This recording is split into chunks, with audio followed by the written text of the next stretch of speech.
Hi, my name is Zach Perry. This is The Fortune Firm, and every once in a while I like to bring you a fun video that has absolutely nothing to do with money. That may be more for my benefit than for yours, so that I can do something that's a little bit outside the norm and keep myself entertained. I have a lot of hobbies, a lot of interests. Obviously, I like Star Wars. I collect Star Wars paraphernalia. If you are ever in Vegas, I invite you to come into our office, which has portions that are like a museum. We have some very cool stuff. My office, obviously, and then we have the big, we call it the War Room, decked out in Star Wars, awesome stuff. Anyway, I'm big into Photoshop, web design, logo creation. I like writing. I'm writing a fantasy novel right now. I'm on book 2 with my son. I'm into hobbies, model creation, building Star Wars models or other models, aging it, weathering it is a lot of fun.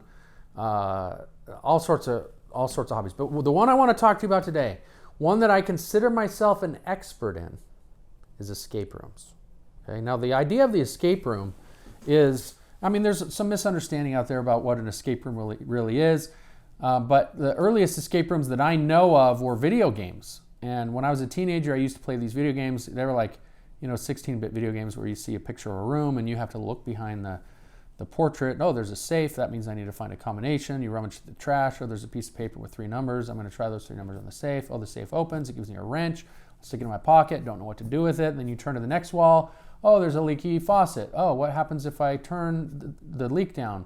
Oh, then the faucet drains and there's something in the bottom and I use that, right? So the idea was you're locked in this room, this virtual room, and you're just looking at stuff and using it to interact with stuff, and then you try and get out of the room. So that's how it was in video games when I was a teenager, and those obviously have gotten a higher resolution. iPhone has some really cool ones. There's a DaVinci series that has very high resolution, kind of cool 3D interactive stuff.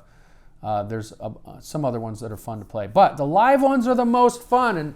And there's some the history. There's some controversy in the history as to where the first real escape rooms happened. I've heard.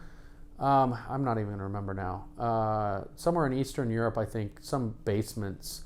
They started doing this, and then it kind of took off in Europe. The first one in the United States was in 2008. And I think there's an escape room in Seattle that claims that privilege, that they were the first escape room in the United States. Again, I don't remember real well. But I found the idea intriguing when I first heard about them. I wanted to do them. I'd never made it a priority. A few years went by, and then finally I was like, we got to do one of these. And so I went and did one here in Vegas. It was pirate themed, okay? And it was, in retrospect, now that I've done a lot more, it was not very well put together. But that was my first escape room, and I thought, this is amazing. I couldn't stop thinking about it. I started planning them in my head. I was thinking to convert my guest room into one. I had all these ideas. I'm looking up devices and what theme do I want, and I had all these grand ideas. And obviously, I haven't, well, not obviously, you don't know that, but I haven't done anything with that yet. Although I have created some secret rooms in my house. In fact, I'll pop a video right up, right? We'll throw it up. It's one I created. I turned half of our loft into a bedroom, so my daughter would have her own room. And in that bedroom, there's a closet, and in that closet, there's a shoe rack. And if you say the right words to Alexa, that shoe rack opens on its own to reveal a secret room. So that's pretty cool. Anyway, video. Okay, now we're back from the video. So, escape rooms, what are they? Okay, so if you are looking for something fun to do as a corporate event, if you're looking for something fun to do with your friends, if you're looking for an awesome date night opportunity, do an escape room. No matter where you live in this country, you can find one. I've done them in probably 18, 20 different states. They have them in Hawaii. They have them in Alaska. They have them in Greenville, North Carolina. They have them in small towns, big towns. They're everywhere. You look up escape rooms. Here's what they are, okay? But first off, misconception. You are not locked in an escape room. They will not lock you in. You can leave at any time. There's sometimes there's an illusion that you're locked in. They may put you in, the theme may be a jail cell, and they put you in a jail cell, and you feel like you're locked in, but you're never actually locked in, obviously safety reasons. In other countries, they will lock you in. In Poland in January 2019, I think it was, maybe 2020, they had a fire and the people died because they were actually locked in. So if you're outside the country, maybe double check on that. They have different safety rules, but I think after that incident, escape rooms are worldwide. They're not locking you in. It was rare to begin with. But in the United States, you're never locked in, so that's myth number 1, gone, okay? Myth number 2, that they're scary. There are scary ones. You pick your theme, right? You could be in a deserted cabin where a serial killer is returning and you need to find your way out. You could be in a haunted forest. I mean, the limits of the theme are the limits of the imaginations of its designer. There are some scary ones. Most of them are not scary. The scary ones can be fun. Sometimes it's a different experience trying to solve a puzzle when you're scared. My wife won't do scary ones, and there are lots that are not scary. So that's myth number 2, misconception, out the window. That's what we do here at the firm, by the way, right? We take these myths, these conventional ideas, and we shine a light on them and show them for what they really are. So what you are is you're in this room and there's a theme, right? And I've done Wizard of Oz themes, Indiana Jones themes, Star Wars themes. You know, some of them officially licensed, some of them, and they're careful not to use anything official. They're more creative ones where you are in a lab rat. You are a rat-sized human, and a human-sized rat is doing experiments on you, and you have to find your way through the maze. I've done ones where you have to bring Frankenstein's monster to life, where you have to, I don't know, you break into a museum. It's a jewel heist, where you are in a gold mine, where you are at a school playground. You're in a Chinese restaurant. I mean, there's all sorts of different themes, and there are as many themes as there are rooms. So you're in this themed room, and some of them are done better than others. Some of them are like Disneyland quality sets. Some of them are just more or less decorated rooms. But you have this theme, and you're looking for puzzles and hidden clues. And there's going to be a story element to it. And so you're trying to accomplish whatever the goal is, whether it's escape or find evidence or incriminating evidence or exculpatory evidence, you know, whatever, someone's framed you, whatever it is, you've got this goal, and usually you have 60 minutes. Sometimes it's 45, sometimes it's 90, but it's 90+% of the times you have 60 minutes to figure out your way through this, solve the puzzles. Now, puzzles are fun. I'm a puzzle guy. They're a lot of fun, and you can get unique interactive puzzles. Some of them physical, where you're climbing through tunnels or whatever. Some of them are more mental. Some of them, you know, they're all variety of different puzzles. But what makes it cool is when you solve these puzzles, something cool can happen. Like it may be there's 5 candles on a mantle, and you solve a puzzle and you realize you have to blow out the 5 candles in a certain order. And if you blow them out in a certain order, then bang, the wall behind the chimney opens and it's a passageway to a new room. Or maybe, you know, to use a common kind of mystery hidden passageway trope, maybe there's a bookcase and you have to pull certain books in a certain order, and then the bookcase opens.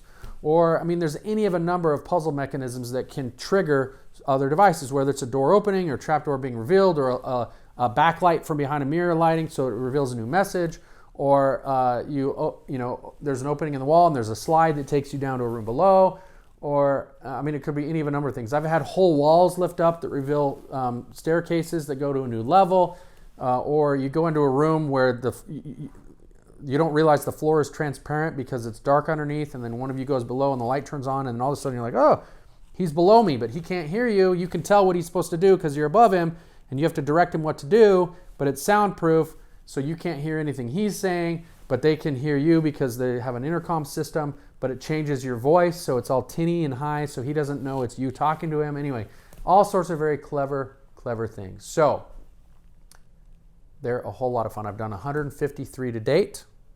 I can give you some recommendations. Look, I'm not here just to talk money with you.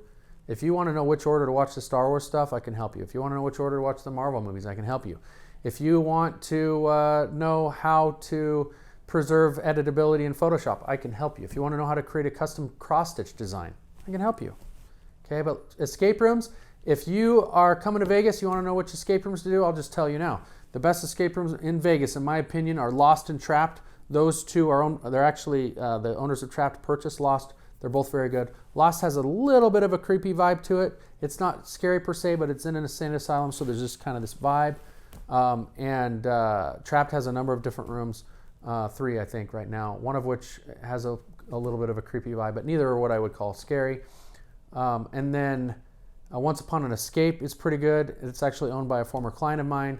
Theirs are fairy tale themes, so they've got a Snow White room, a Peter Pan room, gosh, I'm not going to remember the other. They've got a Rapunzel room, they've got an Aladdin room, and then they're working on a Beauty and the Beast themed room that's going to be like dinner and escape, which will be cool when that opens.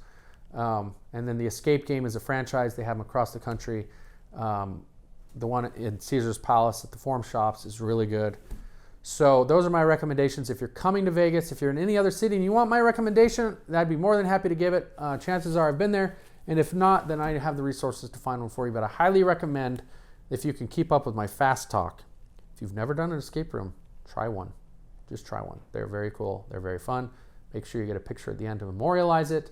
I actually went and got a trademark for an escape room I have planned. It was called Outside the Box. Here's the logo. And I created that logo for the purpose of opening my own escape room, but I've just not had the time. So that's not happening yet. But one day, perhaps, I will have my own escape room. I've already got several room themes designed, some mechanisms, hopefully be very cool. So if you're in Europe, definitely do those. Those are typically better, higher budget, and you have a real experience. I did one in Paris. I don't know if it technically counts as an escape room. Basically, it was interactive in the city of Paris. Like the FBI had recruited me. I had to trail a suspect through the streets of Paris into some creepy looking houses. At one point, we were in a basement hiding in it was the serial killer's basement, and he came down and found us, and it was a rush. One I did in Amsterdam, probably the best escape room ever. It's actually about 35 minutes outside Amsterdam in a little industrial city you would never go to otherwise, called something with like a lot of consonants and dots above the O, and I don't remember what it's called, but it's called the Dome. You could find it if you look for it. Best one in the world, in my opinion. It cost them $450,000 or 450,000 euros, if I recall, to build it in a year and a half. Just amazing, amazing room. Anyway, and then I talked to an owner of an escape room in Southern California. They have some of the best rooms in the world. His favorite escape room ever is in Russia, where he's from, and apparently there's a room where you are in a second story and you have to jump from the second story into darkness. And he says, yeah, it's a ball pit, but you can't see it, and you just have to jump. Crazy, right? But not in the United States. Anyway, I could talk for a long time about escape rooms. If you want to talk to me about escape rooms, give me a call. Here's my number, right here. Right here. That's fun. And then my website should also pop up right here.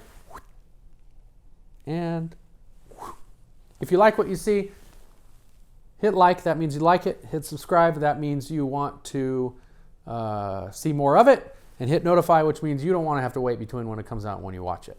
My name is Zach Perry. May your fortune be with you always.